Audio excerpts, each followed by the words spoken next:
नमस्कार प्यारे मित्रों, आज हम लोग लाभ हानि में बहुत ही महत्वपूर्ण तथ्यों से रूबरू होंगे। ठीक है, आप अक्सर एग्जाम में देखते होंगे कि क्वेश्चन आता है 10 वस्तुओं का क्रय मूल्य 12 वस्तुओं के विक्रय मूल्य के बराबर है, 4 कुर्सियों का क्रय मूल्य 5 कुर्सियों के विक्रय मूल्य के बराबर है, तो आप लाभ या हानि प्रतिशत निकालें। ठीक है, एक क्वेश्चन और आता है 10 वस्तुओं को बेचने पर 5 वस्तुओं के विक्रय मूल्य के बराबर लाभ होता है या हानि होता है। तो ऐसे प्रश्नों से आज हम लोग रूबरू होंगे। ठीक है, चलिए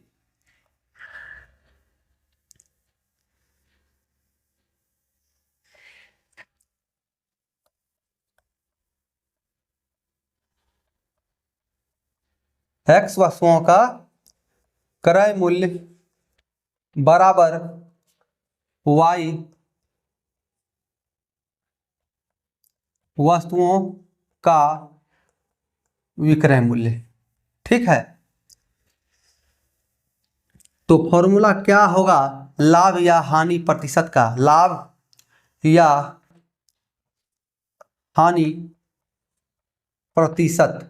ठीक है, तो देखिए x माइनस वाई बटा y प्रतिशत में बदलने के लिए 100 से गुना करना पड़ता है।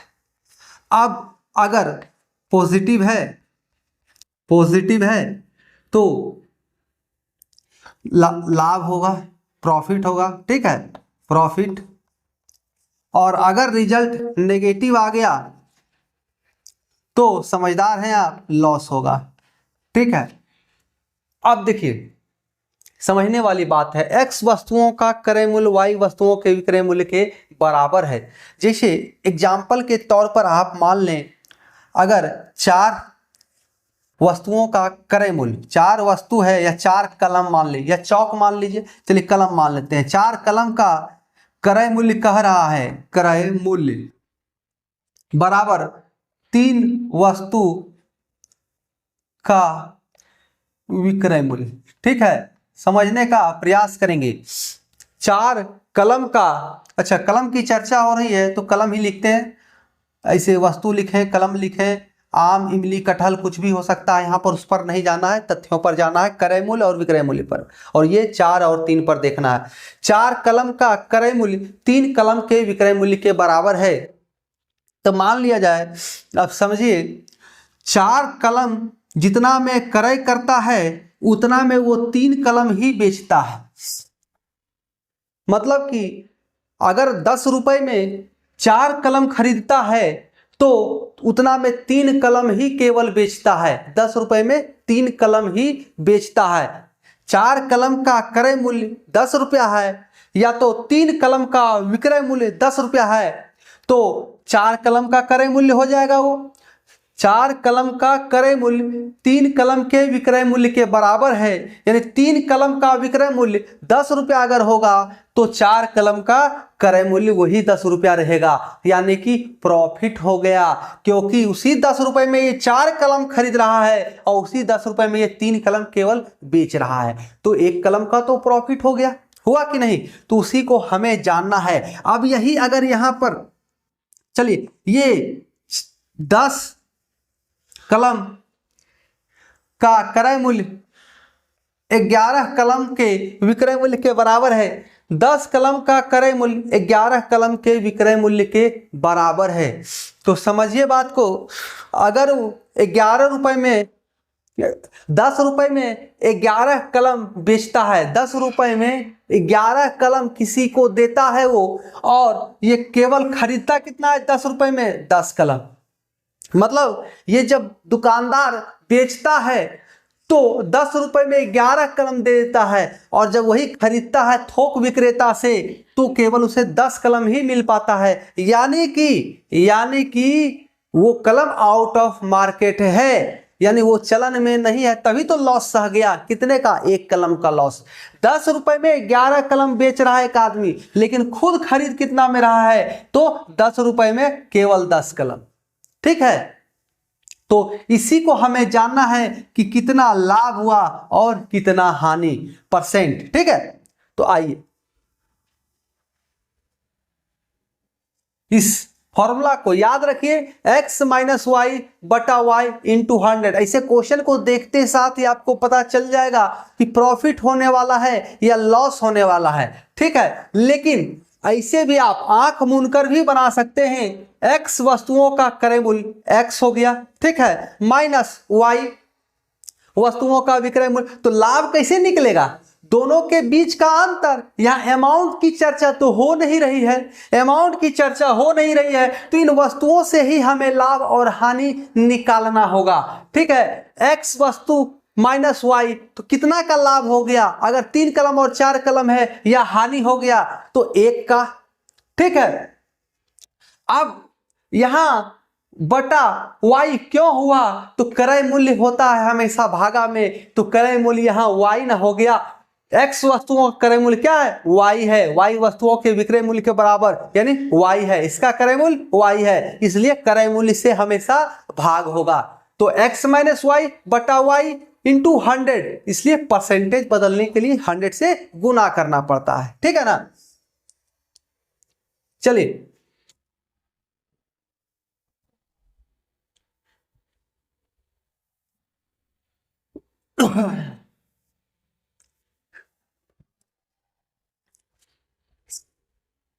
कुछ क्वेश्चन देखते हैं, उसके बाद दूसरे पॉइंट पर आएंगे। ठीक है, क्वेश्चन क्या कह रहा है? 4 कुर्सियों का विक्रय मूल्य 5 कुर्सियों के लागत मूल्य के समान है। अब 5 कुर्सियों का क्रय मूल्य पहले, लागत मूल्य पहले कहे, या 4 कुर्सियों का विक्रय मूल्य पहले कहे, क्वेश्चन को इधर से उधर कर सकता है, कोई दिक्कत नहीं है। ठीक है, समझने वाली बात है। क्वेश्चन देखिए, 4 कुर्सियों का विक्रय मूल्य 5 कुर्सियों के लागत मूल्य के समान है, लाभ का प्रतिशत क्या होगा? डायरेक्ट बोल दिया है लाभ का प्रतिशत, लेकिन एग्जाम्स में क्या कर सकता है? लाभ या हानि का प्रतिशत आपको कंफ्यूज करेगा। ठीक है, तो यहां शानदार तरीके से दिख रहा है कि ये लाभ ही है। ठीक है, देखिए 5 चेयर है, 5 चेयर का सीपी बराबर 4 चेयर का एसपी। ठीक है, यही ना कह रहा है जी, 4 कुर्सियों का विक्रय मूल्य बराबर 5 कुर्सियों का लागत मूल्य। कुछ नहीं करना है भैया, डायरेक्ट दोनों के बीच का अंतर x माइनस वाई बटा y, यानी कि y तो विक्रय मूल्य होगा ना, जो विक्रय मूल्य के साथ जुटा हुआ है, यानी कि 5 कुर्सियों का क्रय मूल्य बराबर 4 कुर्सियों का विक्रय मूल्य, तो ये 4 जो है यही हमारा बटा में जाएगा, क्योंकि यही हमारा y है और यही हमारा क्रय मूल्य है, तो गुना 100। 25% लाभ, चूंकि ये पॉजिटिव में भी है इसलिए लाभ होगा, और पूछा भी जा रहा है लाभ। ठीक है, कोई दिक्कत नहीं होना चाहिए। चलिए अगला क्वेश्चन देखते हैं।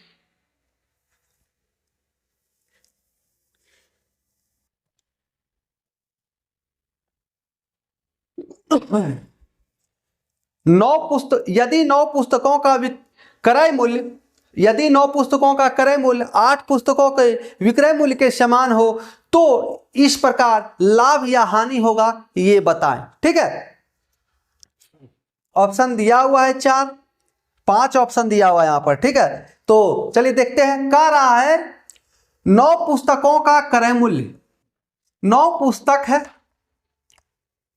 का सीपी, ठीक है, बराबर 8 पुस्तक का एसपी। तो क्या करना है? कुछ नहीं है, x माइनस वाई, दोनों के बीच का अंतर बटा 1, तो क्या आ रहा है? प्लस में ही आ रहा है ना, अब बटा y यानी 8 गुना 100 बराबर 4 से काटिएगा तो 25, और ये 2, ऐसे भी 12 ठी 96 होता है। ठीक है ना, 12.5%, ये 25 का 100 हो गया ना, 25 भागा 2। ठीक है ना, 12.5% आपका प्रॉफिट हो जाएगा। कैसे हुआ? तो 9 पुस्तक जितना में खरीद रहा है उतना में केवल 8 पुस्तक ही इसको बेचना पड़ रहा है, तो प्रॉफिट ही होगा। ठीक है, एकदम कोई टेंशन नहीं लेना है, बहुत ही आराम से बनने वाला है। ठीक है, इतना प्रैक्टिस करवा देना है आपको ताकि आपको समस्या ना हो भविष्य में। एग्जाम में जाएं और प्रश्नों का हल कर दें। अगला प्रश्न देखिए, यदि 12 पुस्तकों का क्रय मूल्य 9 पुस्तकों, यदि पुस्तक नहीं है वस्तु है यार, यदि 12 वस्तुओं का क्रय मूल्य 9 वस्तुओं के विक्रय मूल्य के तुल्य है तो लाभ प्रतिशत क्या होगा ये बताइए। ठीक है, डायरेक्ट बोल रहा है लाभ, तो लाभ तो होना ही है। 12 वस्तु है का सीपी बराबर 9 वस्तु का एसपी, 9 वस्तु का एसपी, तो लाभ प्रतिशत बराबर क्या होगा, दोनों के बीच x माइनस वाई, 9 3 12 3 हुआ, उसके भागा में y 9 गुना 100, काट लिए 3 तिहाई 9, ये 33.1/3%। कहीं कोई दिक्कत नहीं है, लाभ हो जाएगा। ठीक है, अगला क्वेश्चन देखते हैं, एक क्वेश्चन और देख लेते हैं। ठीक है,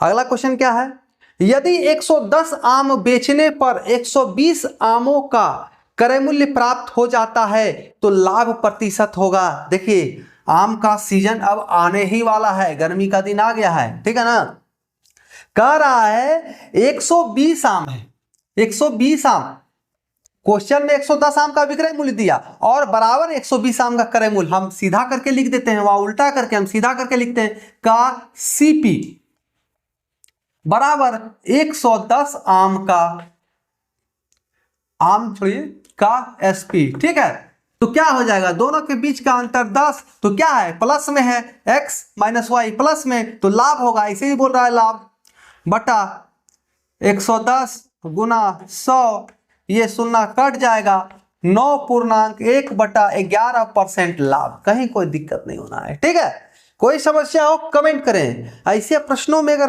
प्रॉब्लम हो रहा हो तो कमेंट करें। ठीक है, और लग रहा हो कि कुछ और क्वेश्चन हमको हल कराना चाहिए, कोई और टाइप होना चाहिए इसमें, तो आप बताएं, हम आपको सॉल्व कराएंगे। ठीक है, आपको कुछ क्वेश्चंस के बारे में भी जानना हो, क्वेश्चंस कमेंट में डाल सकते हैं।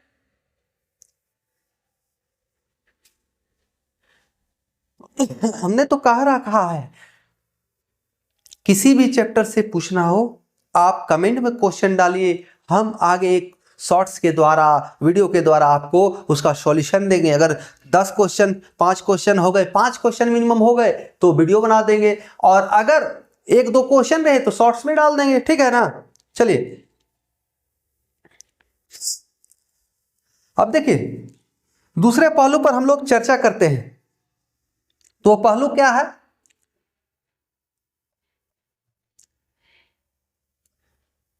पी वस्तु को बेचने पर, पी वस्तु को बेचने पर क्या हो गया, क्यू वस्तु के विक्रय मूल्य, ठीक है, एसपी के बराबर लाभ या हानि होता है। तो लाभ या हानि प्रतिशत, देखिए समझने का प्रयास करें। अगर लाभ हो रहा हो, अगर लाभ हो रहा हो तो क्यू, लाभ कितना हो रहा है, परसेंटेज कैसे निकालते हैं भाई, वैसे ही निकालेंगे, वैसे ही निकालेंगे, क्यू बटा पी माइनस क्यू इंटू 100।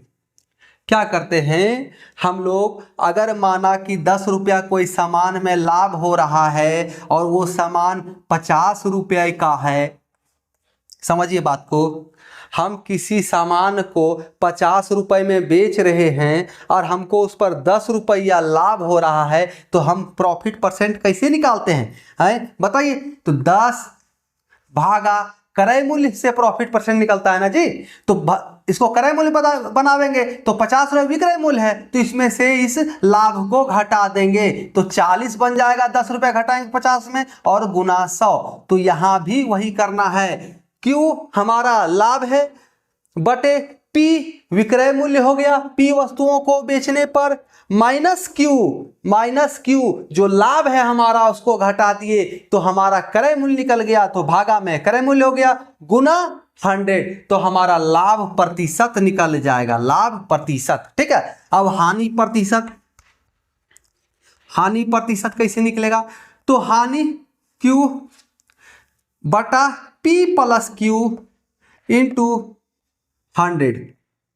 अब देखिए यही अगर 50 रुपया आपका कोई सामान को 50 रुपये में बेच रहे हैं, 10 रुपया हानि हो गया, 10 रुपया आपका हानि हो गया, तो आपको हानि प्रतिशत कैसे निकालना है, तो 10 भागा ये क्या है, विक्रय मूल्य है जिस पर कि 10 रुपया हानि होगा, तो क्रय मूल्य क्या हो जाएगा, 50 प्लस 10 60।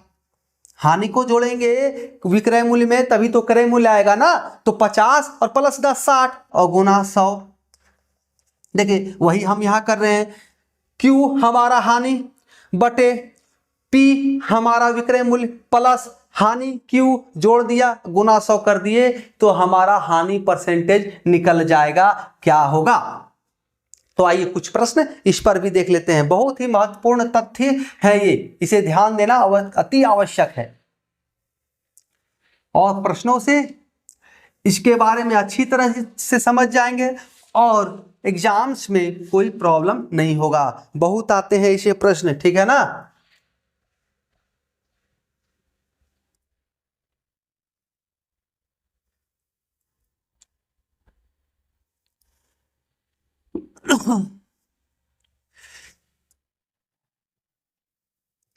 चलिए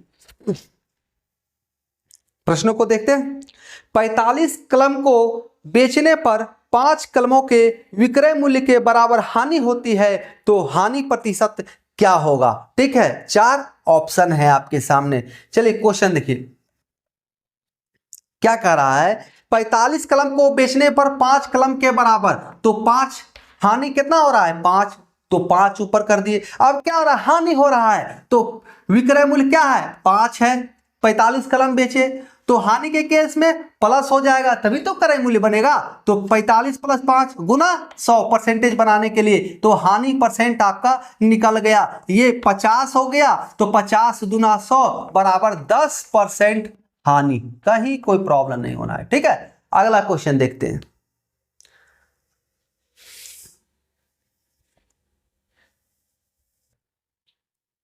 एकदम शानदार तरीके से इसे प्रश्नों को देखना है और बिना पेन पेपर उठाए सॉल्व कर देना है। ठीक है, चलिए अगला क्वेश्चन देखिए, 66 वस्तुओं को बेचने पर 14 वस्तुओं के विक्रय मूल्य के बराबर लाभ प्राप्त होता है।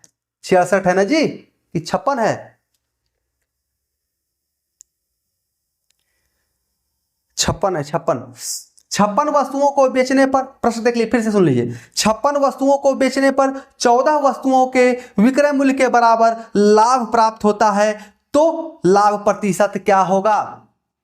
तो देखिए क्वेश्चन कह रहा है 56 वस्तु है, लाभ हो रहा है 14 वस्तु के विक्रय मूल्य के बराबर, तो 14 भागा 56, तो यहां क्या हो रहा है, लाभ हो रहा है, यानी ये विक्रय मूल्य है, तो क्रय मूल्य बनाने के लिए इसे माइनस करना पड़ेगा कितना, लाभ को, तो गुना 100, तो ये क्या हो गया, ये 56 माइनस 14 42 बन गया। अब 14 तिहाई 42, यानी कि इससे इसको काटेंगे 33.1/3%। अब ऑप्शन नंबर कितना है भैया, तो डी है। ठीक है, कोई दिक्कत नहीं होना है, बहुत ही शानदार तरीके से हल होगा। और कोई संशय हो, कुछ प्रश्नों को आपको और जानकारी चाहिए, आपको लग रहा हो कि इस तरीके से प्रश्न होने चाहिए, तो आप उसको कमेंट कर सकते हैं, हम उसका हल देंगे। ठीक है, जो आपसे सॉल्व नहीं हो रहा।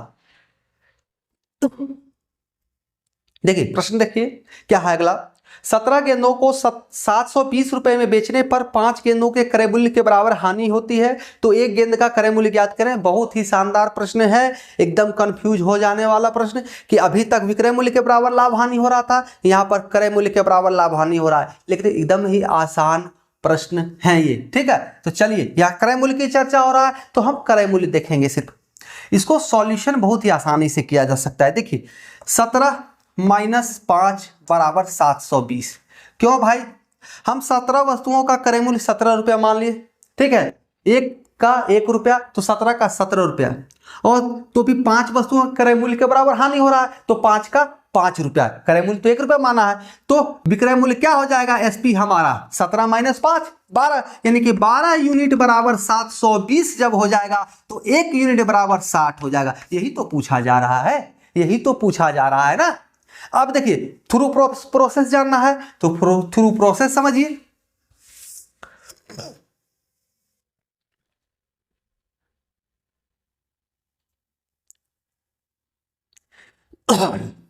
एक वस्तु का क्रय मूल्य मान लीजिए, वस्तु है या गेंद है जी, चलिए गेंद, एक गेंद का क्रय मूल्य क्या हो गया x रुपया, ठीक है, तो 17 का 17x, और लाभ या हानि किस पर हो रहा है भैया, तो क्रय मूल्य पर हो रहा है। 5 वस्तुओं के लागत मूल्य के समान, तो 5 गेंद का क्रय मूल्य 5x, अब विक्रय मूल्य हमारे कितना है 720 रुपया, हमें पता है विक्रय मूल्य ये है, और इधर से अगर हम विक्रय मूल्य यहां से निकालें तो 17x माइनस 5x यानी कि 12x, यानी कि x बराबर 12 से इधर भाग दे दीजिए तो 60 आंसर, कोई दिक्कत नहीं होना है। ठीक है, दोनों तरीके से आपको समझा दिए। अब आइए अगला क्वेश्चन हम लोग देखते हैं।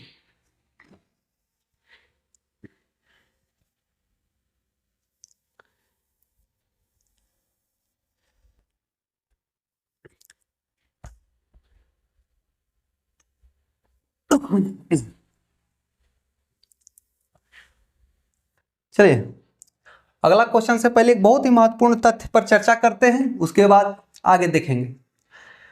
हमेशा आपने देखा होगा लाभ और हानि क्रय मूल्य पर होता है, क्रय मूल्य पर, ठीक है, हमने ही बताया है, लेकिन यह भी कहा है अपवाद होते हैं कुछ चीज, अपवाद, ठीक है, तो यहां भी अपवाद हो सकता है कि लाभ हानि जो है वो विक्रय मूल्य पर हो सकता है, विक्रय मूल्य पर, ऐसे भी प्रश्न पूछ सकते हैं आपसे। ठीक है, तो समझा रहे हैं, इसको समझ लीजिए, बस 2 सेकंड का ये सारा चीज है। अगर मान लीजिए 50 रुपया विक्रय मूल्य है किसी चीज का, एसपी है, और एसपी पर 10% लाभ हो रहा है, लाभ हो, तो हमें सीपी निकालना हो तो क्या करेंगे, तो हमें अगर सीपी निकालना हो तो क्या करेंगे, बस थोड़ा सा हमें सॉल्व है, ऐसा हर एक कंसेप्ट सॉल्व। तो हमारा क्या है विक्रय मूल्य, ब्रैकेट में एसपी लिख देते हैं, एसपी बटा ये कितना परसेंट है, ये कितना है 100 है, क्यों हमें सीपी जब निकालना होगा तो हमें क्या है लाभ हमें एसपी पर प्राप्त है, तो हमेशा क्या हो जाएगा SP minus profit equal to CP, तो एसपी कितना है 100% यहाँ है, यहाँ एसपी 100% है, इनटू 100 माइनस 10, 100 माइनस 10, क्योंकि लाभ कितना है 10% किस पर एसपी पर, तो यानी कि हमारा जो क्रय मूल्य है वो केवल 90% है। अब इसको सॉल्व कीजिए, ऐसे संबंधित हर एक प्रश्न सॉल्व हो जाएंगे। अब मिलेंगे अगले क्लास में बहुत ही मजेदार प्रश्नों के साथ, जिसमें हम चर्चा करेंगे आपके साथ 1 रुपए में 5 नींबू, 10 नींबू, 50 नींबू, 1 रुपए में 10 कलम, 20 कलम, 10 बल्ले, 50 बल्ले खरीदते हैं, 40% लाभ उठाता है, तो 40% लाभ उठाता है तो विक्रय मूल्य क्या होना चाहिए? क्या कहते हैं, प्रति रुपए। ठीक है, प्रति रुपए कितना सामान बेचेगा, कितना सामग्री बेचेगा। ठीक है, इस प्रश्न पर हम लोग अगले क्लास में आएंगे। तब तक के लिए आप सभी प्यारे मित्रों का बहुत बहुत धन्यवाद।